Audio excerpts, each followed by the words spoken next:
Hello friends, welcome to competition exam. दोस्तों, जैसे कि हम सबको पता है कि छत्तीसगढ़ में बहुत ही जल्द सब इंस्पेक्टर और पियोन की भर्ती परीक्षा होने वाली है। तो दोस्तों, इस बात को ध्यान में रखते हुए आज के इस वीडियो में हम प्रैक्टिस सेट 1 लेकर आए हैं, जो कि टोटली पाठ्यक्रम पर आधारित है, जिसमें हम छत्तीसगढ़ सामान्य ज्ञान के 15 प्रश्न और भारतीय सामान्य ज्ञान के 15 प्रश्न, इस प्रकार से कुल टोटल 30 प्रश्नों को कवर करने वाले हैं, जो कि आपके आने वाले जितने भी एग्जाम हैं उन सभी एग्जाम के लिए बहुत ही उपयोगी हैं। तो चलिए दोस्तों, आज के इस वीडियो को स्टार्ट करते हैं। दोस्तों, आज का ये वीडियो बहुत ही ज़्यादा इंपॉर्टेंट है, इसलिए आप वीडियो को लास्ट तक जरूर देखिए। दोस्तों, इसके पहले भी मैंने छत्तीसगढ़ सामान्य ज्ञान, भारतीय सामान्य ज्ञान और भी करंट अफेयर से संबंधित वीडियो बनाकर इस चैनल में अपलोड कर दिए हैं। यदि आपने इस वीडियो को अभी तक नहीं देखा है तो इस वीडियो के आई बटन में उन सभी वीडियो का लिंक आपको मिल जाएगा। उन सभी वीडियो को आप एक बार जरूर देखिए, बहुत ही महत्वपूर्ण प्रश्नों को बताया गया है। तो चलिए दोस्तों, बिना देरी किए आज के इस वीडियो को स्टार्ट करते हैं। पहले हम देखने वाले हैं छत्तीसगढ़ सामान्य ज्ञान के बहुत ही महत्वपूर्ण 15 प्रश्नों को। प्रश्न नंबर पहला दिया हुआ है, छत्तीसगढ़ के प्रथम साहित्यकार व्यक्ति जिन्होंने सर्वप्रथम छत्तीसगढ़ शब्द का प्रयोग किया है वह कौन है? तो कौन है? तो इस प्रश्न का सही आंसर हो जाएगा ऑप्शन नंबर सी, कवि दलपत राव। छत्तीसगढ़ के प्रथम साहित्यकार व्यक्ति जिन्होंने सर्वप्रथम छत्तीसगढ़ शब्द का प्रयोग किया है वो हैं कवि दलपत राव। तो इस प्रश्न का सही आंसर है ऑप्शन नंबर सी। प्रश्न नंबर दूसरा दिया हुआ है, छत्तीसगढ़ राज्य के लोकसभा में कितनी सीटें हैं? तो कितनी सीटें हैं? तो इस प्रश्न का सही आंसर हो जाएगा ऑप्शन नंबर बी, 11 सीटें हैं। छत्तीसगढ़ राज्य के लोकसभा में जो है कुल टोटल 11 सीटें हैं। छत्तीसगढ़ में सांसदों की कुल संख्या 16 है, जिसमें लोकसभा के 11 और राज्यसभा के 5 हैं। चलिए दोस्तों, बढ़ते हैं अगले प्रश्न की ओर। प्रश्न नंबर तीसरा दिया हुआ है, छत्तीसगढ़ राज्य में प्रथम महिला सांसद सदस्य इनमें से कौन थी? तो कौन थी? तो इस प्रश्न का सही आंसर हो जाएगा ऑप्शन नंबर डी, मिनी माता। छत्तीसगढ़ राज्य में प्रथम महिला सांसद सदस्य जो है मिनी माता थी। तो इस प्रश्न का सही आंसर ऑप्शन नंबर डी। प्रश्न नंबर 4 दिया हुआ है, निम्नलिखित में से किस वर्ष छत्तीसगढ़ को मध्य प्रांत का प्रशासकीय संभाग बनाया गया? तो कौन से वर्ष बनाया गया? तो इस प्रश्न का सही आंसर हो जाएगा ऑप्शन नंबर बी, 1862। 1862 में जो है छत्तीसगढ़ को मध्य प्रांत का प्रशासकीय संभाग बनाया गया। इसको आप याद रखेंगे। दोस्तों, परीक्षा में जो है इसी तरह के प्रश्न आते हैं, तो ऐसे प्रश्नों को आप अच्छे से याद रखिए। चलिए दोस्तों, बढ़ते हैं अगले प्रश्न की ओर। प्रश्न नंबर 5 दिए हुए हैं, 1956 में किसने विधानसभा में भाषाई आधार पर छत्तीसगढ़ को अलग राज्य बनाने की मांग की थी? तो किसने की थी? तो इस प्रश्न का सही आंसर हो जाएगा option number D, Thakur Ramkrishna Singh. Thakur Ramkrishna Singh ने जो है विधानसभा में भाषी आधार पर छत्तीसगढ़ को अलग राज्य बनाने की मांग की थी। 1956 में ठाकुर रामकृष्ण सिंह द्वारा विधानसभा में भाषी आधार पर छत्तीसगढ़ को अलग राज्य बनाने की मांग की गई थी। प्रश्न नंबर 6वां दिया हुआ है, छत्तीसगढ़ का बीजापुर जिला इनमें से पहले कौन से जिले का हिस्सा था? तो कौन से जिले का हिस्सा था? तो इस प्रश्न का सही आंसर हो जाएगा ऑप्शन नंबर ए, दंतेवाड़ा जिला। छत्तीसगढ़ का बीजापुर जिला जो है जिला बनने से पहले दंतेवाड़ा जिला का हिस्सा था। तो इस प्रश्न का सही आंसर है ऑप्शन नंबर ए। मई 2007 में जो है दंतेवाड़ा जिला से बीजापुर, जबकि बस्तर से नारायणपुर को जिला बनाया गया था। चलिए दोस्तों, बढ़ते हैं अगले प्रश्न की ओर। प्रश्न नंबर 7 दिए हुए हैं, देश में छत्तीसगढ़ राज्य के कितने जिले आकांक्षी जिलों के रूप में चुने गए हैं? तो कितने जिलों को चुना गया है? तो इस प्रश्न का सही आंसर हो जाएगा ऑप्शन नंबर सी, 10। भारत देश में जो है छत्तीसगढ़ राज्य के कुल टोटल 10 जिलों को जो है आकांक्षी जिलों के रूप में चुना गया है। तो इस प्रश्न का सही आंसर है ऑप्शन नंबर सी, 10। वो कौन कौन से हैं ये भी हम आपको बता देते हैं। भारत सरकार के द्वारा संपूर्ण भारत में 115 जिलों का विभिन्न पैमानों के आधार पर आकांक्षी जिलों के रूप में घोषित किया गया है, जिसमें छत्तीसगढ़ के 10 जिले सम्मिलित हैं। पहला कांकेर है, दूसरा कोंडागांव, तीसरा बस्तर, चौथा सुकमा, पांचवा दंतेवाड़ा, छठवां बीजापुर, सातवां नारायणपुर, आठवां महासमुंद, नौवां कोरबा, 10वां राजनांदगांव। इस तरह से कुल टोटल 10 जिलों को आकांक्षी जिलों के रूप में चुना गया है। प्रश्न नंबर 8 दिया हुआ है, छत्तीसगढ़ राज्य के बस्तर संभाग में सम्मिलित जिलों की संख्या निम्नलिखित में से कितनी है? तो कितनी है? तो इस प्रश्न का सही आंसर हो जाएगा ऑप्शन नंबर सी, 7। छत्तीसगढ़ राज्य में बस्तर संभाग में सम्मिलित जिलों की संख्या जो है कुल टोटल 7 है। तो इस प्रश्न का सही आंसर है ऑप्शन नंबर सी, 7। कौन कौन से जिले हैं ये भी आपको बता देते हैं हम।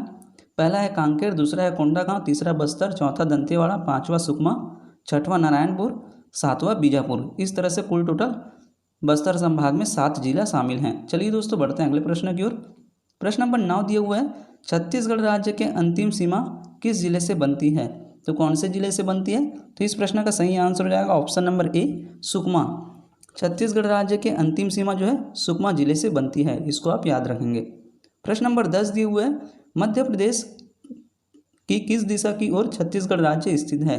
तो कौन सी दिशा की ओर छत्तीसगढ़ राज्य स्थित है? तो इस प्रश्न का सही आंसर हो जाएगा ऑप्शन नंबर बी, दक्षिण पूर्व। मध्य प्रदेश की दक्षिण पूर्व दिशा की ओर जो है छत्तीसगढ़ राज्य स्थित है। तो इस प्रश्न का सही आंसर है ऑप्शन नंबर बी। छत्तीसगढ़ जो है मध्य प्रदेश के परिप्रेक्ष्य में दक्षिण पूर्व दिशा में स्थित है, जबकि छत्तीसगढ़ के परिप्रेक्ष्य में मध्य प्रदेश उत्तर पश्चिम दिशा में स्थित है। तो इस प्रश्न का सही आंसर है ऑप्शन नंबर बी। चलिए दोस्तों बढ़ते हैं अगले प्रश्न की ओर। प्रश्न नंबर 11 दिया हुआ है, छत्तीसगढ़ उत्तर में निम्नलिखित में से किस राज्य के साथ अपनी सीमा साझा करता है? तो कौन से राज्य के साथ करता है? तो इस प्रश्न का सही आंसर हो जाएगा ऑप्शन नंबर ए, उत्तर प्रदेश। छत्तीसगढ़ उत्तर में उत्तर प्रदेश राज्य के साथ अपनी सीमा साझा करता है। तो इस प्रश्न का सही आंसर है ऑप्शन नंबर ए। प्रश्न नंबर 12 दिए हुए है, छत्तीसगढ़ का मैदानी भाग किस समूह की चट्टानों से निर्मित है? तो कौन से समूह की चट्टानों से निर्मित है? तो इस प्रश्न का सही आंसर हो जाएगा ऑप्शन नंबर ए, कडप्पा शैल समूह। छत्तीसगढ़ का मैदानी भाग जो है कडप्पा शैल समूह की चट्टानों से निर्मित है। तो इस प्रश्न का सही answer option number A, Cuddapah शैल समूह। छत्तीसगढ़ का पूर्वी बघेल पठार जो है गोंडवाना शैल समूह की चट्टानों से निर्मित है। ये भी आप याद रखेंगे, परीक्षा में पूछे जाते हैं। चलिए दोस्तों बढ़ते हैं अगले प्रश्न की ओर। प्रश्न नंबर 13 दिया हुआ है, देवगढ़ की पहाड़ियाँ छत्तीसगढ़ राज्य के किस भौतिक प्रदेश में आती है? तो कौन से भौतिक प्रदेश में आती है? तो इस प्रश्न का सही आंसर हो जाएगा ऑप्शन नंबर ए, बघेलखंड पठार। देवगढ़ की पहाड़ियाँ जो है छत्तीसगढ़ राज्य के बघेलखंड पठार भौतिक प्रदेश में आती है। तो इस प्रश्न का सही आंसर है ऑप्शन नंबर ए। देवगढ़ की पहाड़ियाँ का प्रमुख विस्तार जो है कोरिया जिला अर्थात उत्तर छत्तीसगढ़ में है, जो पूर्वी बघेलखंड पठार भौतिक प्रदेशों के अंतर्गत आती है। इसकी ऊंचाई लगभग 1033 मीटर है। यह छत्तीसगढ़ के बहुत अधिक वर्षा वाले क्षेत्रों के अंतर्गत आती है। ये भी आप याद रखेंगे। प्रश्न नंबर 14 दिए हुए हैं, उत्तर छत्तीसगढ़ प्रदेश की सर्वाधिक उच्च भूमि है। तो कौन सी है? तो इस प्रश्न का सही आंसर हो जाएगा ऑप्शन नंबर डी, चांग बखार देवगढ़ पहाड़ियाँ। उत्तर पश्चिम छत्तीसगढ़ की सर्वाधिक उच्च भूमि जो है चांग बखार देवगढ़ पहाड़ियाँ हैं। प्रश्न नंबर 15 दिए हुए हैं, छत्तीसगढ़ राज्य के उत्तरी भाग में निम्नलिखित में से कौन सा पार्ट सबसे अधिक ऊंचा है? तो कौन सा पार्ट सबसे अधिक ऊंचा है? तो इस प्रश्न का सही आंसर हो जाएगा ऑप्शन नंबर बी, सामरी पार्ट। छत्तीसगढ़ राज्य के उत्तरी भाग में जो है सामरी पार्ट जो है सबसे अधिक ऊंचा पार्ट है। तो इस प्रश्न का सही आंसर है ऑप्शन नंबर बी। छत्तीसगढ़ की सबसे ऊंची चोटी जो है गौरलाटा की चोटी है। ये भी आप याद रखेंगे, परीक्षा में पूछे जाते हैं, जो कि सामरी पाट प्रदेश में स्थित है। गौरलाटा चोटी जो है सामरी पाट प्रदेश में स्थित है।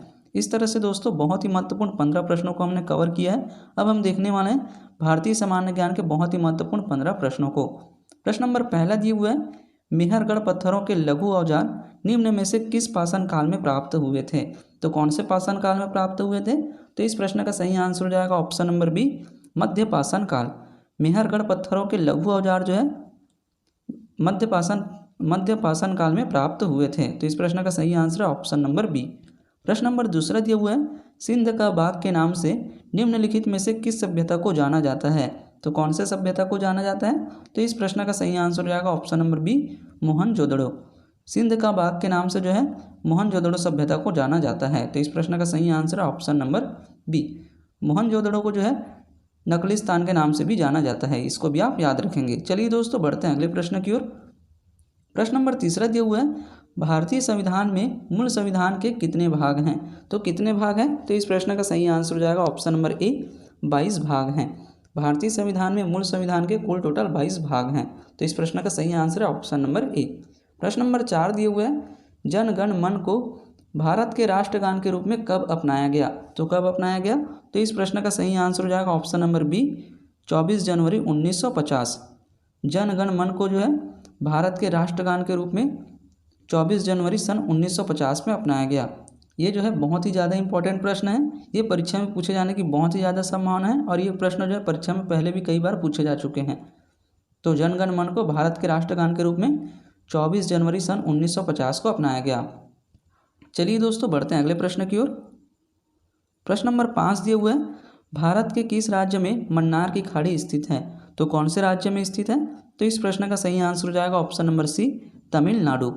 भारत के तमिलनाडु राज्य में जो है मन्नार की खाड़ी स्थित है। तो इस प्रश्न का सही आंसर है ऑप्शन नंबर सी।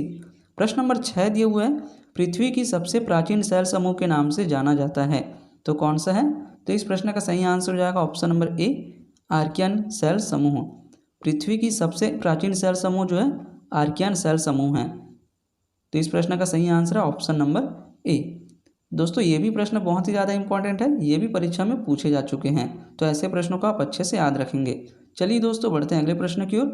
प्रश्न नंबर 7 दिए हुए है, भारत द्वारा मिश्रित अर्थव्यवस्था को निम्न में से किस सन औद्योगिक नीति के तहत अपनाया गया? तो कौन से सन में अपनाया गया? तो इस प्रश्न का सही आंसर हो जाएगा ऑप्शन नंबर ए 1948। भारत द्वारा मिश्रित अर्थव्यवस्था को सन 1948 में औद्योगिक नीति के तहत अपनाया गया। तो इस प्रश्न का सही आंसर ऑप्शन नंबर ए 1948। ये प्रश्न जो है बहुत ही ज़्यादा इंपॉर्टेंट है। प्रश्न नंबर 8 दिए हुए है, भारत सरकार के विनिर्माण नीति को कब जारी किया गया?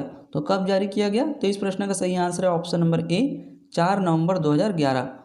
भारत सरकार ने विनिर्माण नीति को जो है 4 नवंबर 2011 को जारी किया। तो इस प्रश्न का सही आंसर है ऑप्शन नंबर ए। ये भी प्रश्न जो है बहुत ही ज़्यादा इंपॉर्टेंट है। चलिए दोस्तों बढ़ते हैं अगले प्रश्न की ओर। प्रश्न नंबर 9 दिए हुए हैं, 10वें मंडल के पुरुष सूक्त में 4 वर्णों का वर्णन किस वेद में मिलता है? तो कौन से वेद में मिलता है? तो इस प्रश्न का सही आंसर है ऑप्शन नंबर ए ऋग्वेद। 10वें मंडल के पुरुष सूक्त में 4 वर्णों का वर्णन जो है ऋग्वेद में मिलता है। तो इस प्रश्न का सही आंसर है ऑप्शन नंबर ए ऋग्वेद। प्रश्न नंबर 10 दिए हुए हैं, प्राचीन काल में कौन सी नदियों की घाटियों में अमरावती मूर्तिकला शिल्प शैली का विकास हुआ है? तो कौन से नदी की घाटियों में हुआ है? तो इस प्रश्न का सही आंसर हो जाएगा ऑप्शन नंबर ए कृष्णा और गोदावरी। प्राचीन काल में जो है कृष्णा और गोदावरी नदियों की घाटी में अमरावती मूर्तिकला शिल्प शैली का विकास हुआ है। तो इस प्रश्न का सही आंसर है ऑप्शन नंबर ए कृष्णा और गोदावरी। ये भी प्रश्न जो है बहुत ही ज़्यादा इंपॉर्टेंट है। ये प्रश्न जो है परीक्षा में 2 से 3 बार पूछा जा चुका है, तो ऐसे प्रश्नों को आप अच्छे से याद रखेंगे। चलिए दोस्तों बढ़ते हैं अगले प्रश्न की ओर। प्रश्न नंबर 11 दिए हुए है, विश्व पृथ्वी दिवस कब मनाया जाता है? तो कब मनाया जाता है? तो इस प्रश्न का सही आंसर हो जाएगा ऑप्शन नंबर बी 22 अप्रैल। विश्व पृथ्वी दिवस जो है 22 अप्रैल को मनाया जाता है। प्रश्न नंबर 12 दिए हुए है, राजीव गांधी वन्य जीव पुरस्कार से किसे सम्मानित किया जाता है? तो किसे सम्मानित किया जाता है? तो इस प्रश्न का सही आंसर हो जाएगा ऑप्शन नंबर डी उपरोक्त सभी। राजीव गांधी वन्यजीव पुरस्कार से जो है ऑप्शन नंबर ए में दिया हुआ है शिक्षा एवं शोध संस्थान, इन्हें भी सम्मानित किया जाता है। ऑप्शन बी में दिया हुआ है वन्य एवं वन्यजीव अधिकारी, इसको भी सम्मानित किया जाता है। और ऑप्शन सी में दिया हुआ है वन्यजीव संरक्षक, इनको भी सम्मानित किया जाता है। तो इस प्रश्न का सही आंसर हो जाएगा ऑप्शन नंबर डी उपरोक्त सभी। चलिए दोस्तों बढ़ते हैं अगले प्रश्न की ओर। प्रश्न नंबर 13 दिए हुए है, राष्ट्रीय न्यायाधीश सर्वेक्षण संगठन की स्थापना किस वर्ष की गई? तो कौन से वर्ष की गई? तो इस प्रश्न का सही आंसर हो जाएगा ऑप्शन नंबर ए 1950। राष्ट्रीय न्यायाधीश सर्वेक्षण संगठन की स्थापना जो है सन 1950 में की गई। तो इस प्रश्न का सही आंसर है ऑप्शन नंबर ए। प्रश्न नंबर 14 दिए हुए है, जीव गुणवत्ता का मापन है, तो कौन कौन से हैं? तो ऑप्शन ए में दिए हुए है जीवन प्रत्याशा, ऑप्शन बी में दिया हुआ है साक्षरता, ऑप्शन सी में दिया हुआ है शिशु मृत्यु दर, ऑप्शन डी में दिया हुआ है उपरोक्त सभी। तो इस प्रश्न का सही आंसर हो जाएगा ऑप्शन नंबर डी उपरोक्त सभी। चलिए दोस्तों बढ़ते हैं अगले प्रश्न की ओर। प्रश्न नंबर 15 दिया हुआ है, भारतीय रुपया का सिद्धांत किसने डिजाइन किया है? तो किसने डिजाइन किया है? तो इस प्रश्न का सही आंसर हो जाएगा option number B D Uday Kumar. भारतीय रुपया का सिद्धांत जो है डी उदय कुमार ने किया है। ये भी प्रश्न जो है परीक्षा में पूछे जा चुके हैं। तो इस तरह से दोस्तों आज के इस वीडियो में हमने बहुत ही महत्वपूर्ण छत्तीसगढ़ के 15 प्रश्नों को कवर किए हैं। इसके साथ ही हमने भारतीय सामान्य ज्ञान के 15 प्रश्नों को कवर किए हैं, जो कि आपके आने वाले जितने भी एग्जाम हैं उन सभी एग्जाम के लिए बहुत ही उपयोगी हैं। दोस्तों वीडियो अच्छा लगे तो वीडियो को लाइक करें और ज़्यादा से ज़्यादा लोगों में शेयर करें। और अभी तक आपने हमारे चैनल को सब्सक्राइब नहीं किया तो प्लीज़ चैनल को सब्सक्राइब जरूर करें। आने वाले समय में आपको पढ़ाई से संबंधित ऐसी यूज़फुल वीडियो मिलती रहेगी।